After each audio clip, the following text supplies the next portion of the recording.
আমি একটা জিনিস না অনুভব করছিলাম যে আসলে আমার কেন যেন মনে হচ্ছে যে আমি কিছু একটা ঘাটতি মনে হচ্ছে, আমি স্টুডেন্টকে কিছু একটা দিতে পারছি না। তো তারা মনে হয় যেন অন্ধের মতো পড়ছে, আমি অন্ধের মতো তাদেরকে বোর্ডের মধ্যে পড়াচ্ছি আইসিটি। তো দীর্ঘদিন অনুভব করার পরে এই অভাবটা, তারপর আমি অনলাইনে ঘাটাঘাটি শুরু করলাম যে আসলে এটা থেকে কিভাবে মুক্ত হওয়া যায়, আমার নিজের যে মানসিক এটাকে কিভাবে ফ্রি করা যায়। তারপর আমার চোখের সামনে আসলো বিভিন্ন ধরনের কোম্পানি, আমাদের এই যে ইন্টারেক্টিভ স্মার্ট বোর্ড আছে এই বোর্ডগুলোর। তো আমি প্রায় ধরেন 4-5টার সাথে যোগাযোগ শুরু করলাম। যোগাযোগ করার পরে আমাদের যে মোস্তফা স্যার আছেন উনি আমাকে অত্যন্ত ভদ্রতার সাথে একেবারে মানবিকভাবে আমাকে সম্পূর্ণ উনি বুঝিয়ে বললেন যে এই ব্যাপার, আপনি আমার এখানে আসেন, আমি আপনাকে সম্মান দেখাবো এবং যথেষ্ট আমাদের যে বোর্ডটি আছে এই বোর্ড থেকে আপনি আপনার কাঙ্ক্ষিত ফলাফল পেয়ে যাবেন। তো আমি আলহামদুলিল্লাহ স্যারের কথায় যথেষ্ট বিশ্বাস করলাম এবং স্যারকে যথেষ্ট ভালো লাগলো। এরপরে ফাইনালি এসে আমি আমার স্বপ্নটাকে পূরণ করে নিলাম। আসসালামু আলাইকুম প্রিয় দর্শক, আমি বাশার কথা বলছি কনফার্ম আইএলটিএস বোর্ড থেকে।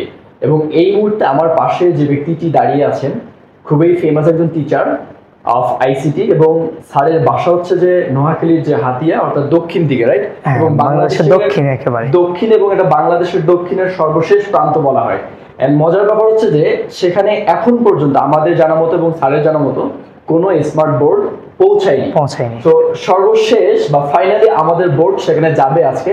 তো আমি স্যারের কাছ থেকে একটু স্যারের পরিচয়টা জানবো এবং স্যারের কাছ থেকে একটু কিছু অনুভূতি জানার চেষ্টা করবো। স্যার, আপনার পরিচয়টা একটু যদি দিতেন। আপনাকে অসংখ্য ধন্যবাদ। জি, আমি আজমাউল হোসেন জীবন স্যার বলছি, জীবন আইটি বাড়ি থেকে, অর্থাৎ প্রতিষ্ঠাতা এবং লেকচারার জীবন আইটি বাড়ি। পাশাপাশি হাতিয়াদ্বীপ সরকারি কলেজের আইসিটি গেস্ট লেকচারার হিসাবে আমি আছি সেখানে। তো আমি দীর্ঘ প্রায় 3 থেকে 4 বছর হবে এই আইসিটি নিয়ে ঘাটাঘাটি করছি এবং অসংখ্য স্টুডেন্ট পড়াচ্ছি। তো তারপরও আমাদের এই যে শিল্প বিপ্লব, ডিজিটাল শিল্প বিপ্লব, এই ডিজিটাল শিল্প বিপ্লব অনুযায়ী আমাদের যে আইসিটি সেক্টরটা, এই আইসিটি পড়ানোর সাথে সাথে আমি একটা জিনিস না অনুভব করছিলাম যে আসলে আমার কেন যেন মনে হচ্ছে যে আমি কিছু একটা ঘাটতি মনে হচ্ছে, আমি স্টুডেন্টকে কিছু একটা দিতে পারছি না। তো তারা মনে হয় যেন অন্ধের মতো পড়ছে, আমি অন্ধের মতো তাদেরকে বোর্ডের মধ্যে পড়াচ্ছি আইসিটি। তো দীর্ঘদিন অনুভব করার পরে এই অভাবটা, তারপর আমি অনলাইনে ঘাটাঘাটি শুরু করলাম যে আসলে এটা থেকে কিভাবে মুক্ত হওয়া যায়, আমার নিজের যে মানসিক এটাকে কিভাবে ফ্রি করা যায়।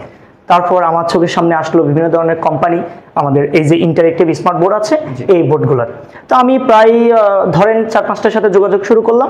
যোগাযোগ করার পরে আমাদের যে মোস্তফা স্যার আছেন উনি আমাকে অত্যন্ত ভদ্রতার সাথে একেবারে মানবিকভাবে আমাকে সম্পূর্ণ উনি বুঝিয়ে বললেন যে এই ব্যাপার, আপনি আমার এখানে আসেন, আমি আপনাকে সম্মান দেখাবো এবং যথেষ্ট আমাদের যে বোর্ডটি আছে এই বোর্ড থেকে আপনি আপনার কাঙ্ক্ষিত ফলাফল পেয়ে যাবেন। তো আমি আলহামদুলিল্লাহ স্যারের কথায় যথেষ্ট বিশ্বাস করলাম এবং স্যারকে যথেষ্ট ভালো লাগলো।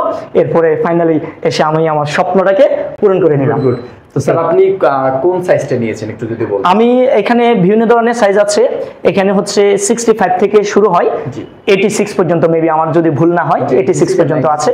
হ্যাঁ, তো আমার কাছে সবচেয়ে মনে হলো যে আমার স্টুডেন্টের সংখ্যার উপর ভিত্তি করে এই 65টাই হচ্ছে আমাদের জন্য ভালো হবে। তো সেই হিসাবে আমি 65টাই পারচেজ করলাম। আমি জাস্ট অ্যান্ড্রয়েডটা নিয়েছি এই জন্য যে আমার পিসি অলরেডি বিল্ড আপ করা আছে আমার কাছে। এজন্য একটা বিষয় জানিয়ে রাখি আপনাদেরকে। সো আপনারা যারা ভাবেন যে আমাকে মনে হয় অ্যান্ড্রয়েড প্লাস উইন্ডোজ নিতে হবে, সো ব্যাপারটা কিন্তু তেমন না। আপনারা চাইলেও কিন্তু শুধুমাত্র অ্যান্ড্রয়েডও নিতে পারবেন। আর এই বোর্ডগুলো মেইনলি হচ্ছে অ্যান্ড্রয়েড। সো অনেক কোম্পানি আছে অনেকভাবে অনেক কাহিনী করে যে অ্যান্ড্রয়েড উইন্ডোজ দুইটাই নিতে হবে, নাইলে হবে না। বাট আমরা সেটা করি না। যাদের দেখা গেছে যে ল্যাপটপ আছে বা যাদের বাজেট কম, তো তাদের ক্ষেত্রে কিন্তু আমরা নিজেই রিকমেন্ড করি যে অ্যান্ড্রয়েডটাও নিতে পারবেন। তো স্যার, আমি আপনার কাছে আরেকটা বিষয় জানতে চাচ্ছি, আপনি কেন বোর্ড নিলেন? কেন, মানে হোয়াইট বোর্ড দিয়েও তো পড়ানো যায়, কিংবা ওই যে আমি বললাম যে আইসিটি, বিশেষ করে যে আইসিটি সাবজেক্ট, আমি অন্য সাবজেক্টের দিকে যাব না, যেহেতু আমি আইসিটি নিয়েই পড়াই। তো এই আইসিটি পড়ানোর সময় আমার কাছে কেন অনুভব হলো যে স্টুডেন্ট মনে হয় অন্ধের মতো পড়ছে। বিশেষ করে আমাদের যে HTML কোড, প্রোগ্রামিং, এই সেক্টরগুলো আমরা যখন সাদা বোর্ডে এমনি নর্মালি কলম দিয়ে লিখি, তখন তাদের কাছে যে পড়ানোর যে স্বাদ, যে ফিল, ওটা পাওয়া যাচ্ছিল না। তো এই যে অন্ধের মতো যে ফিলটা, ওটাকে দূর করার জন্য এই বোর্ডের প্রতি আমার আসক্তি। কারণ আমি আমার প্রিয় শিক্ষার্থী যারা আছো, বিশেষ করে এইচএসসি লেভেলে আইসিটি পড়ো, তাদেরকে আমি অনুরোধ করব যে তোমরা আমাদের যে আদিকালের যে বোর্ড, ওই বোর্ডগুলো থেকে পার হয়ে এই ইন্টারেক্টিভ ডিজিটাল বোর্ডে চলে আসো। কেননা তোমরা এই যে HTML এবং সি প্রোগ্রামিং, তোমরা এই আইসিটি এখান থেকে পড়ার পরে ভবিষ্যতে তোমরা যেই ইঞ্জিনিয়ারিং সেক্টর যেখানে যাও না কেন, তোমাদের এই আইসিটি অনেক বেশি অতীব গুরুত্বপূর্ণ। তো তাহলে তোমাদেরকে পড়তে হবে এই ইন্টারেক্টিভ ডিজিটাল বোর্ডে, তাহলে তোমরা অরিজিনাল যে প্রোগ্রামিং এর যে স্বাদ, যে ফিল এবং এইচটিএমএল কোডের যে মজা সেটা তাহলে তোমরা পাবা। এটা এই জন্যই মূলত আমার আশা। তো এই ছিল আজকে আমাদের একজন খুবই ফেমাস টিচার অফ আইসিটি, যিনি এসেছেন একদম বাংলাদেশের দক্ষিণ প্রান্ত থেকে। হ্যাঁ, বলা যায় একেবারে শেষ প্রান্ত, দক্ষিণের শেষ প্রান্ত। এন্ড সেখানে এ পর্যন্ত কোনো স্মার্ট বোর্ড পৌঁছায়নি। এন্ড আমরা বলেছি যে বাংলাদেশের কোনো ক্লাসরুম ফাঁকা থাকবে না। It means today or tomorrow smart board দিয়ে রিপ্লেস হয়ে যাবে।